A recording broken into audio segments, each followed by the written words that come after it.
Yeah. Man, here we are.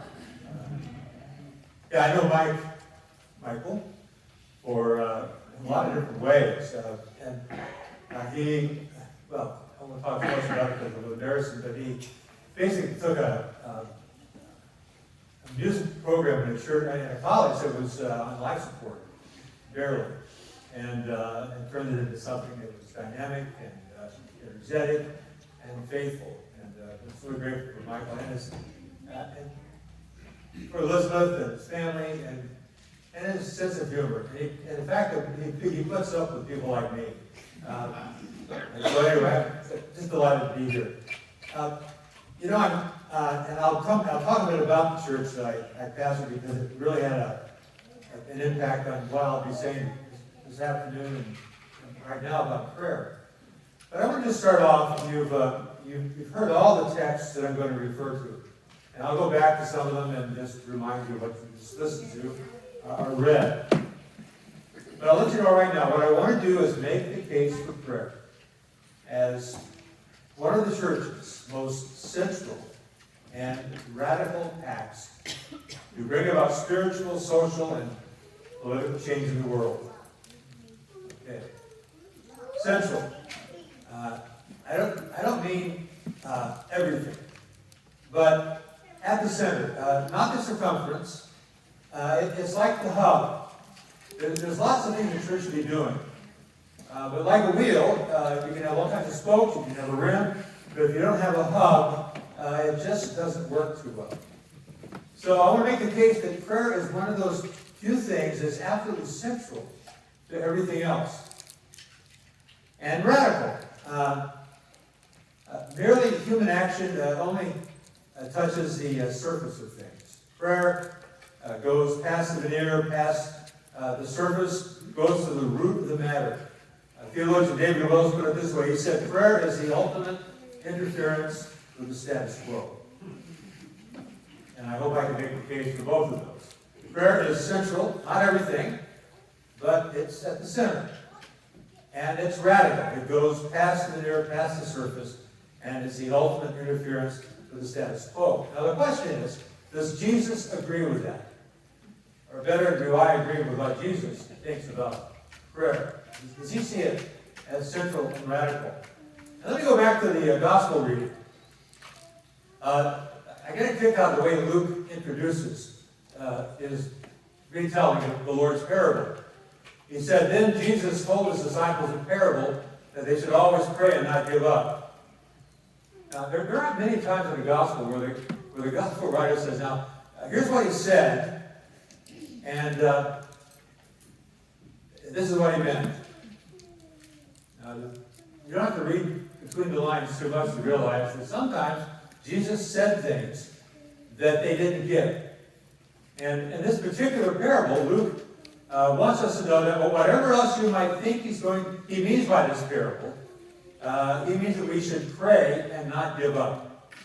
So then he tells a story, which is and a few death strokes. It's about the world as we know it. There's this judge who doesn't care what God thinks, he doesn't care what you think, and there's this widow who is the embodiment of weakness. There is no social safety net in this culture. If her family is not there for her, well, she's on her own. And she's being oppressed. And so here we have the world as we know it. We have raw, callous power on one end. And then we have weakness on the other. And what usually happens when raw, callous power meets abject weakness? Back in the 60s, when I was in college, there was a very popular cartoon short called When Bambi Meets Godzilla. And as I said, it's a very short cartoon. It starts off with Bambi, grazing in the meadow, butterflies flying about, something from Beethoven playing in the background. And Bambi is just a beautiful, she's so pretty, she's so lovely. And then this shadow comes over the meadow. And this big claw comes down and crushes Bambi. And the credits start running. Now, back in the 60s, we knew exactly what that shadow was. That was the man. The military-industrial complex. And Bambi was all the rest of us who don't have a lot to say about what happens, and we usually get to the raw end of the stick.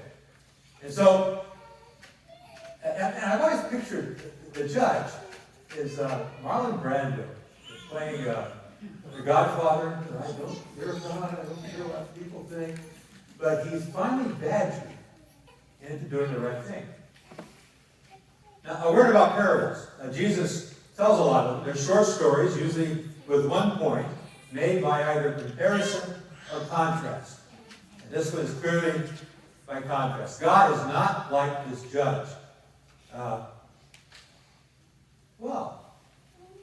He's one thinking, which is crazy. A widow who keeps coming to a judge who doesn't care and won't do anything unless he's finally pushed into it, which is crazy. That widow going to the judge over and over again, or God's people who have been given every assurance that he will listen and he will act, not coming back again and again and again. Well, clearly it's God's people not persisting with God. Not, well, in some ways, pestering God. Read the Psalms. There's a lot of pestering in the Psalms. So, Jesus ends with this rhetorical question. When the Son of Man comes, will he find faith on the earth? And what will he be praying for? For justice. You know in the Bible, justice is a big word. It's not just everybody getting what they deserve or don't deserve, but justice is what happens when God rules, when God's will and God's kingdom has come. And so will they be praying, Jesus says. The whole story will. When the Son of Man comes, will his people be crying out for justice? So, why does Jesus think this way about prayer? Well, let me give you two reasons, and I'll give you some more reasons tonight or this afternoon later. Number one, he says what he says about prayer because of the nature of the battle. Now, if you listen carefully to the epistle reading, Paul says, finally be strong in the Lord and in his mighty power. Put on the full armor of God so that you can take your stand against the devil's schemes.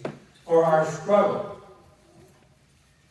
is not against flesh and blood, but against the rulers, against the authorities, against the powers of this dark world, against the spiritual forces of evil in the heavenly realms. Now, Paul could write to the Ephesians, and they would know exactly what he meant. There's a struggle going on. We're at war. When just after I got married, I had a wonderful boss. Not my wife, but too. But a wonderful pastor I worked with. And it was Louis Evans. And Louis retired during a few years after I worked for him, worked under him. And we were having dinner one night, and we had a lot of fun. And I was sort of ribbing Louis about this. I said, now, Louis, you're retiring, you're going out to pasture. And he was eating. He didn't even look up from his plate. And I said, now what, do you have any advice for people like me who are still at it? And again, he didn't look up. Without a heartbeat, he just said, my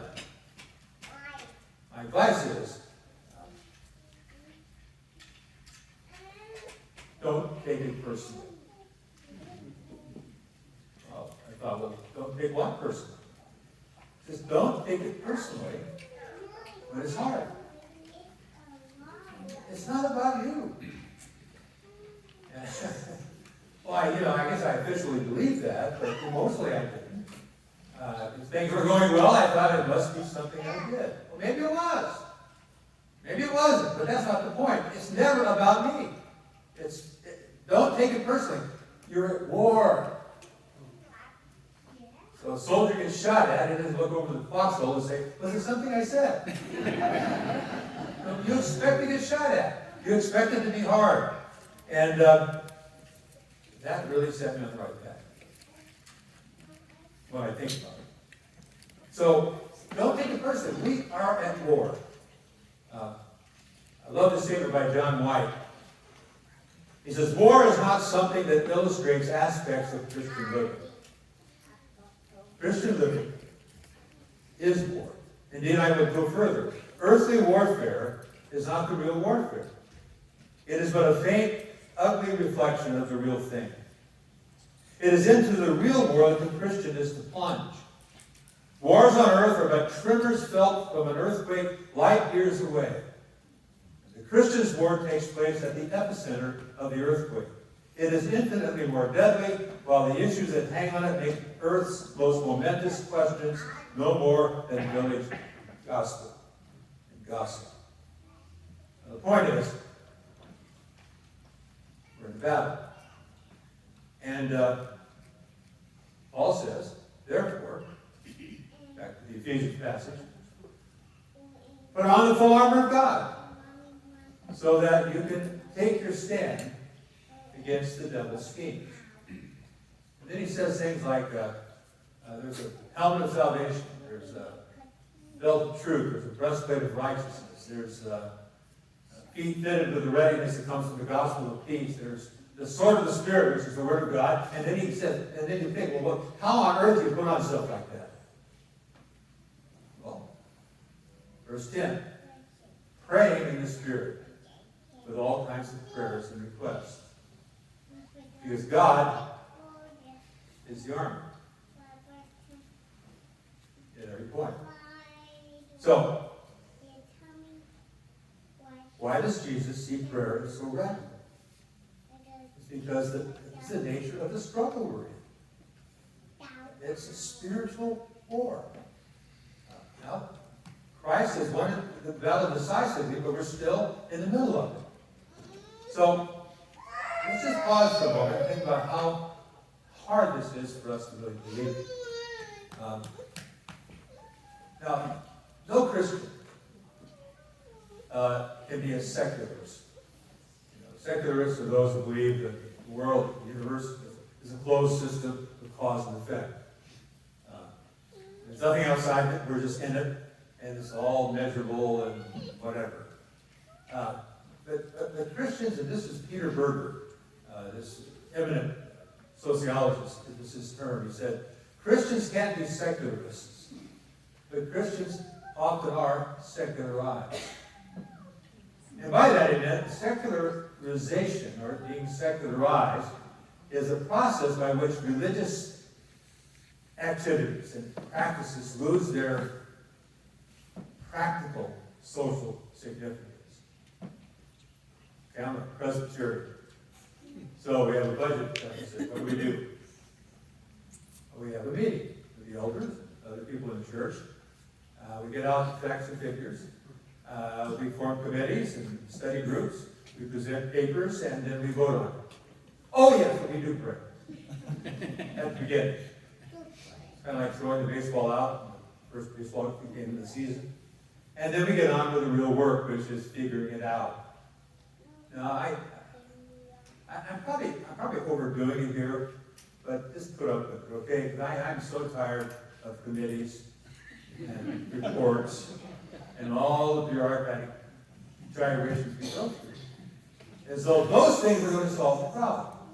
So, to be secularized is to act as though anything that is of practical significance, we have to talk a lot about it and not pray that much about it. Well, it's hard for us.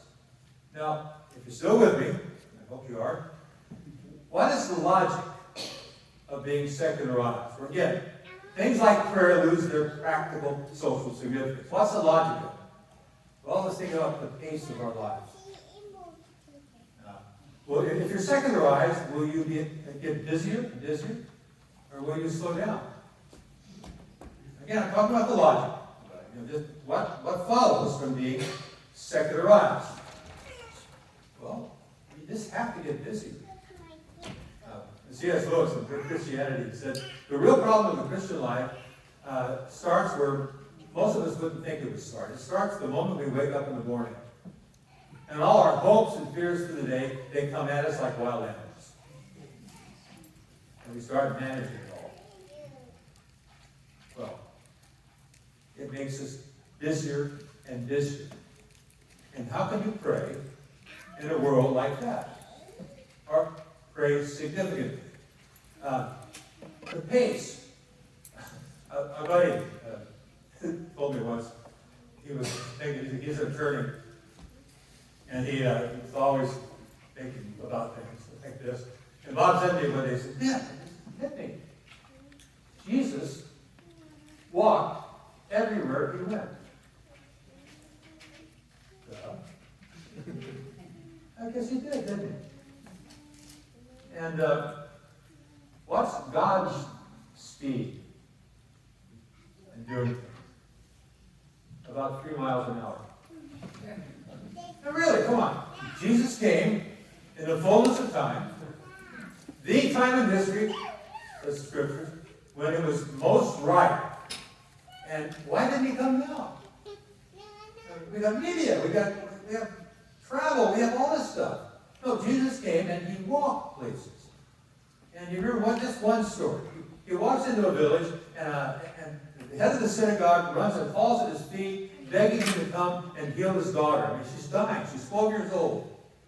And so Jesus starts where Jairus' home is. On the way, he's in a crowd, and there's a woman in that crowd who's not supposed to be there. She's bleeding, and she has it in her mind if she can just touch Jesus, she'll get well. But again, she's illegal. You're not allowed in a crowd if you're hemorrhaging or have any kind of blood issuing coming from you. But she sneaks into the crowd, she reaches out, touches the hem of his garment, and again, keep in mind, he's walking to a home where a little girl is on the edge of death. And this woman sneaks in and touches his garment, and he stops, and he says, "Who touched me?" The disciples said, "Lord, who touched you?" "Everyone's touching you." He said, "No, someone touched me. I felt power go out from me." She comes to him trembling and says, I touched you. And I knew the moment I touched you, I was healed. Okay, Jairus is in the crowd. His daughter's dying, and Jesus stops and chats with her for a while. What's Jairus doing? And she dies.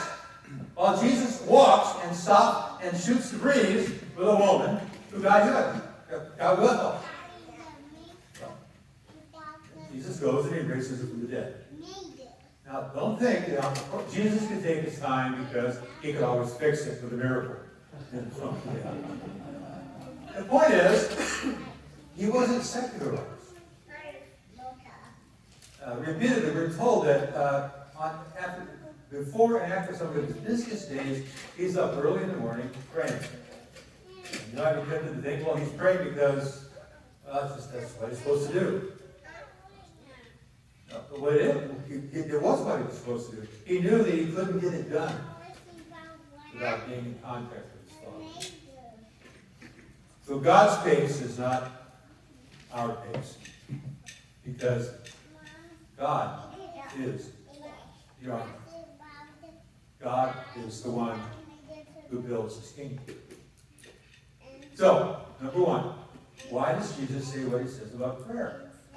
Because we're in a battle, but the nature of the battle is not what we often think it is. Again, I'm a visitor. I can just say things and walk away and you can argue with me. But, you know, I'm against, I just have a problem with consultants of all kinds, organizations, and bring all their sociological analyses and charts. And again, I'm sure they at best they're harmless. But why don't we have prayer meetings? And what we learn to pray. Well, it takes time. It's hard to forget, but it's better. So, number one, because of the nature of the battle. And secondly, because the work of the church is gospel. And it pleases him to let us be a part of it. So Jesus asked his disciples, do people say I am? And they tell him some of the current opinions of who he is. And then Jesus asks the big question, well, who do you say that I am? And I saw a cartoon once where Jesus asked the question, and Peter's in the back jumping up and down. And you're the Messiah, the Son of the living God. Now, at this point, he says, you're right. Flesh and blood did not reveal that to you.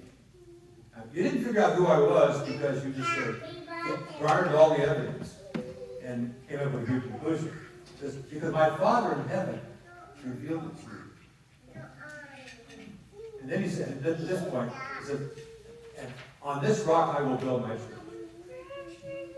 Now at this point, when I was raised a Baptist, now a Presbyterian, whatever,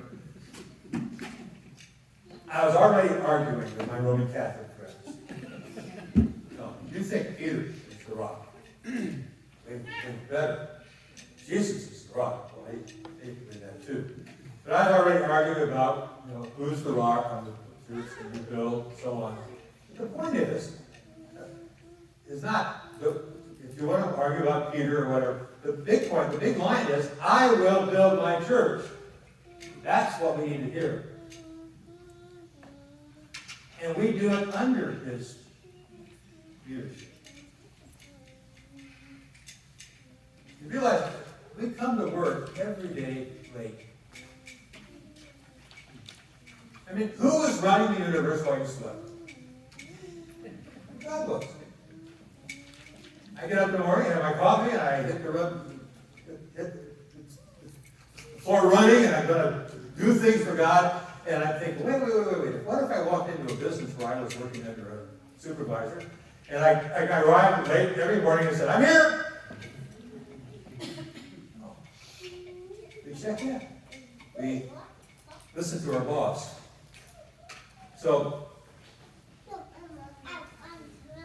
when Jesus came down from the Mount of Transfiguration, Peter, James, and John had seen him in conversation with Moses and Elijah. And the cloud descends on them. And they hear the voice of God saying, this is my son, and I'm well pleased by him. And they come down the mountain, and they get out on the plain again. And they walk up to the rest of the disciples. They're in a big argument with their father who wants them to heal his son. And Jesus walks up to the crowd and he says, and Peter, James, and John, they know who he is. Well, as much as they can comprehend. And Jesus said, what's going on? And the father steps up and he said, well, I brought my son. He's demonized. The demon throws him. It makes him, he can't speak. Chews on his tongue. He falls into the fire. He falls into the water. And I brought him to your disciples to heal him, and they couldn't. Now, pay close attention to what Jesus says. First thing he says is kind of in their hearing. He's saying it about them to his father. He said, oh, unbelieving generation. How long do I have to put up with you? Come on. I went to seminary. I had advanced degrees. I didn't get one class on casting out demons.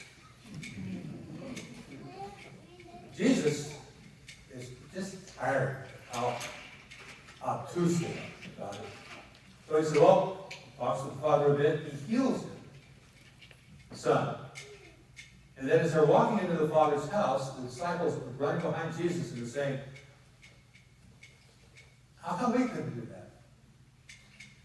Now, the Lord's answer, Gospel of Mark, the Lord's answer is, ready? This kind only comes out by prayer. But what were they doing? I don't know, but whatever it was, they weren't praying. And then that's pray, because it's going to be fixed. Now, what is the church's job in this world? It's to deal with this times. Those impenetrable entrenched bastions of evil darkness. That's our job. And we're not going to get there by a lot of normally regarded human actions. There's plenty of things that need to be done. But they're like taking out the trash, sweeping the floors. The real work is to engage with God, with God's word. And we do that in prayer. Pretty amazing. Pretty wonderful. I'm going to close with 2 stories. And then we'll pick up the rest of it later on today. When I was, I spent 25 years in my ministry working with 18 to 22-year-olds. And the other 18 with churches, 2 Presbyterian churches. But I cherish those 25 years with the kids.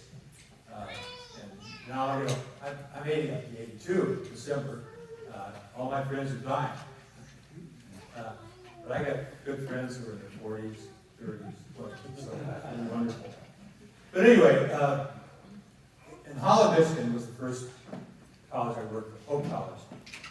And I got to know the chief of police in that town, John Kreibach.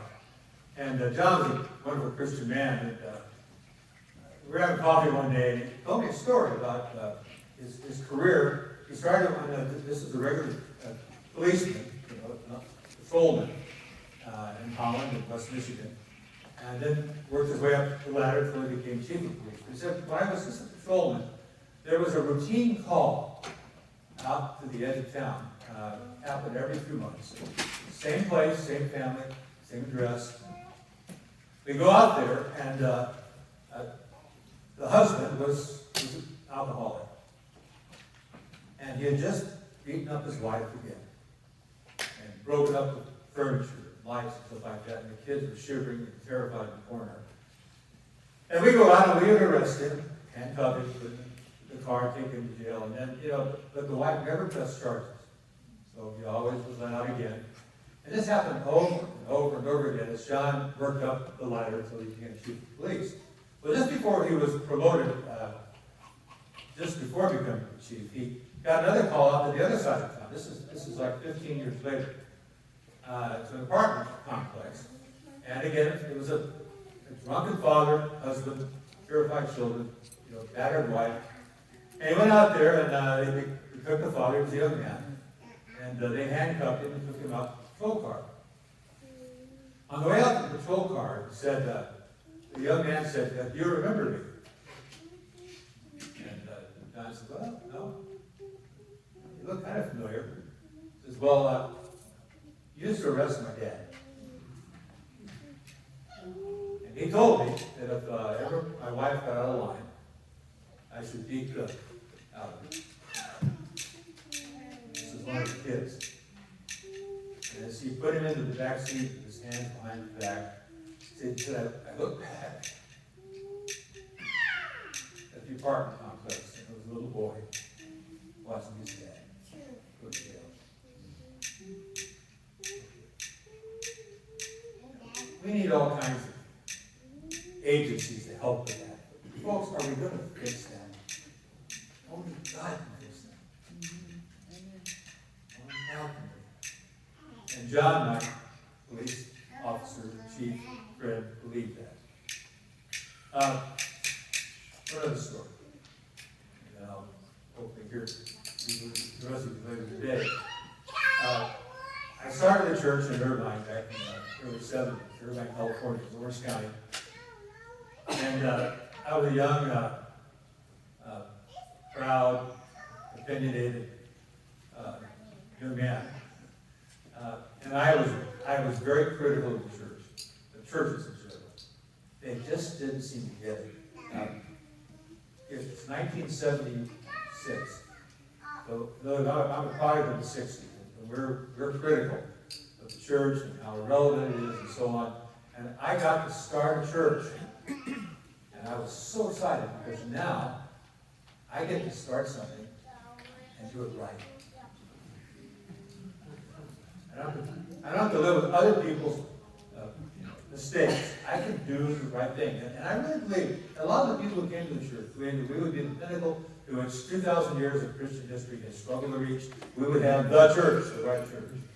And 7 years into that, everything that I swore would never happen, my church happened. And you know, it's a good thing. Jesus loves his church. But man, I'm pretty depressed because I wasn't changing the world, just from my perspective. Well, about this time, I came down with an issue with my lower back. Probably had a lot to do with playing football and stuff like that. But anyway, I had a bulging disc, and I was in great pain. The doctor prescribed me 6 weeks of total rest. And it's a young church. I think I have a part-time staff person. And for 6 weeks, I couldn't preach, I couldn't make business, I couldn't make meetings. I was on my back. And we had 3 small children. My wife was taking care of 4 small children. I was one of them now, but I couldn't do anything. And I was depressed. And I thought, well, you know, okay, I'm going to be down for 6 weeks. I'll read books. And so I read 2 books in 6 weeks. The pain, the meds, my eyes wouldn't focus. I was just out of commission. So I thought, well, what can I do? Well, I guess I could pray. So I got the church directory out. We had pictures in it. So for the next, most of 6 weeks, I prayed every day, 2 or 3 hours, for every man, woman, boy, girl in the church. And don't get me wrong, I'm not pious. I was just bored and frustrated. So one thing I could do was pray. But over time, it got to be sweet. And as I was recovering and I was about ready to go back to work, I took a walk one day and I was talking to the Lord. I said, Lord, you know, these times of prayer are really sweet. Then I said something really foolish. I said, Lord, it's too bad I won't have time to do this when I go back to work. That's how I'm a pastor. And the Lord spoke to me very clearly. And this is what I heard. I think it was a sort of thinly tone of voice. But he said, stupid. You have the same 24 hours when you're well as you had when you were sick. The trouble with you, when you're well, you think you're in charge. When you're sick, you know. So, brothers and sisters, I need you. Take this.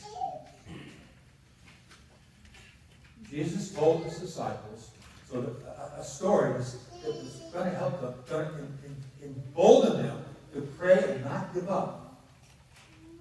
And to pray like those who have no other recourse than the power of God. And it's going to be God's speed. It'll seem like 3 miles an hour. But that's the way Jesus likes to work. So, Lord be with you.